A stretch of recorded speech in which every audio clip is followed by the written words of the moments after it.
নমস্কার, ওয়েলকাম, স্বাগতম।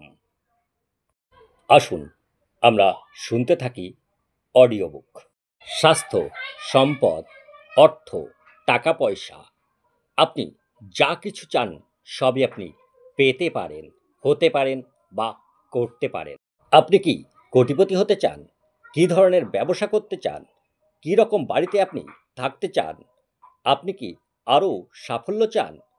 আপনি সত্যিই কি চান? কিভাবে আপনি হতে পারবেন কোটিপতি?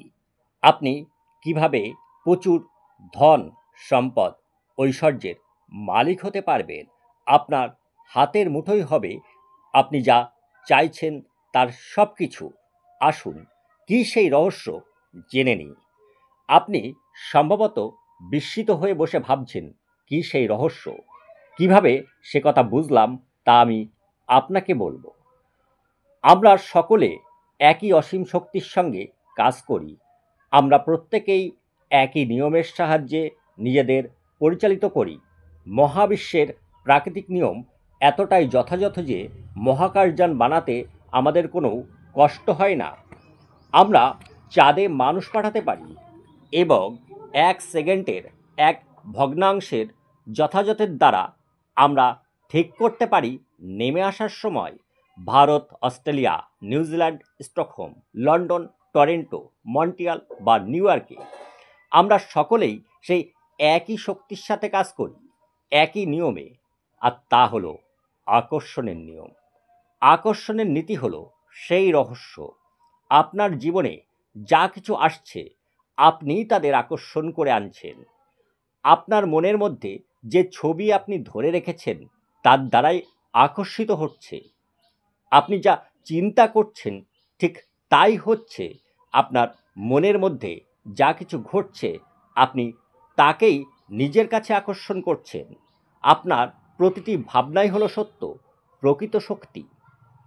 যেসব মহান শিক্ষকরা এসেছিলেন তারা আমাদের বলে গেছেন যে মহাবিশ্বের সবচেয়ে শক্তিশালী নিয়ম হলো আকর্ষণের নিয়ম। উইলিয়াম শেক্সপিয়ার, রবার্ট ব্রাউনিং এবং উইলিয়াম ব্লোকের মতো কবিরা একথা তাদের কবিতায় বলেছেন। লুইস ভ্যান বিটোফেনের মতো সঙ্গীতজ্ঞরা বলেছেন তাদের সঙ্গীতে। লিওনার্দো দা ভিঞ্চির মতো শিল্পীরা একে চিত্রিত করেছেন তাদের ছবিতে।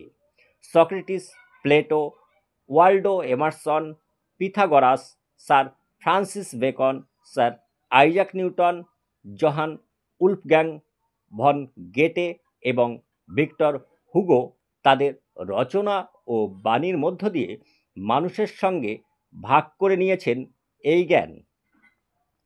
তাদের নাম অমর হয়ে আছে, শতাব্দীর পর শতাব্দী বেঁচে আছে তাদের রূপকথার মতো জীবন। হিন্দু ধর্ম, হেমেটিক ঐতিহ্য, বৌদ্ধ ধর্ম, জরাথুস্ট্রীয় ধর্ম, খ্রিস্ট ধর্ম, ইসলাম ধর্ম এবং ব্যাবিলনীয় ও মিশরীয় সভ্যতা বিভিন্ন লেখা এবং গল্পকথার মাধ্যমে এই কথাই বলে এসেছে। যুগের পর যুগ ধরে নানা রকম রূপের মাধ্যমে এটি লিপিবদ্ধ হয়েছে। বহু শতাব্দীর মধ্য দিয়ে আসা প্রাচীন রচনায় পাওয়া যাবে সেই নিয়মকে। খ্রিস্টজন্মের 3000 বছর আগে পাথরে খোদিত হয়েছে। যদিও অনেকে একে গুপ্ত রাখতে চেয়েছে, কিন্তু এ তো ছিলই যে কোনো মানুষের দ্বারা আবিষ্কৃত হবার জন্যই। সৃষ্টির আদিতে এই নিয়মের সূচনা। এই নিয়ম সদাই ছিল, আছে ও থাকবে। এই মহাবিশ্বের সমগ্র বিন্যাস ও আপনার জীবনের প্রতিটি মুহূর্ত এবং প্রতিটি বস্তুর যে অভিজ্ঞতা আপনার ঘটে তা নির্দিষ্ট করে এই নিয়ম। আপনি কে এবং কোথায় আছেন তাতে কিছু আসে যায় না। আকর্ষণের নিয়ম আপনার সমগ্র জীবন গড়ে এবং এই অসীম শক্তিমান নিয়ম তা করে আপনারই চিন্তার মাধ্যমে।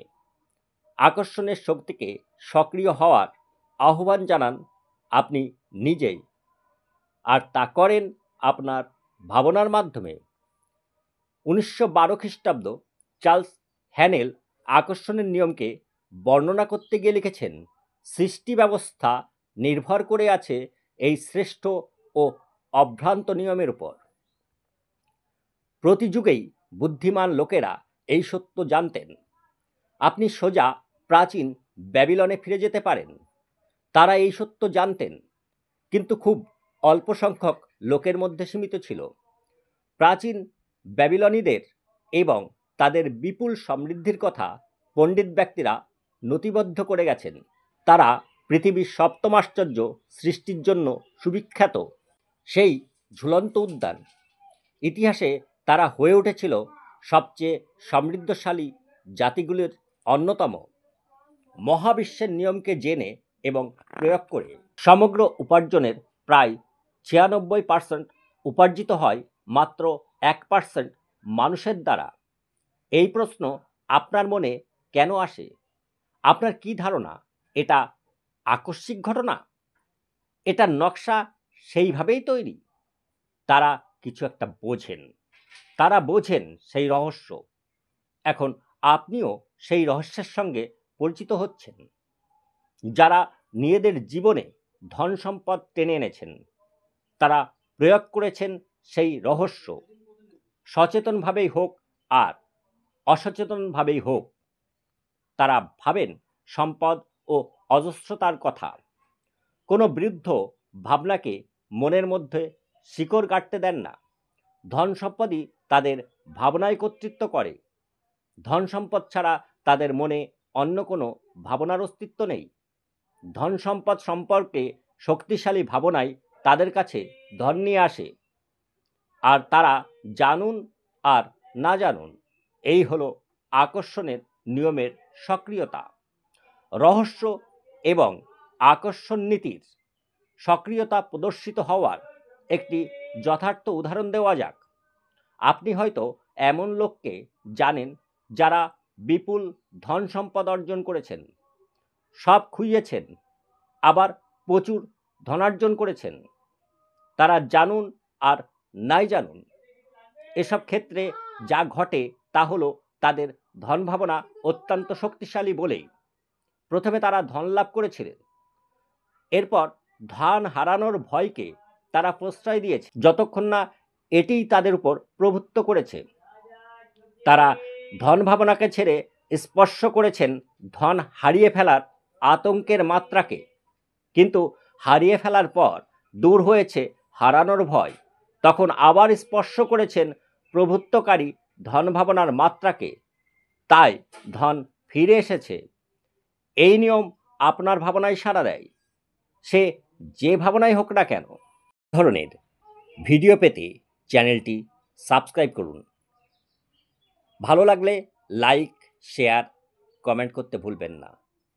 সকলেই ভালো থাকুন আর সকল মানুষকে ভালো রাখুন। সকলকেই অনেক অনেক ধন্যবাদ ও নমস্কার।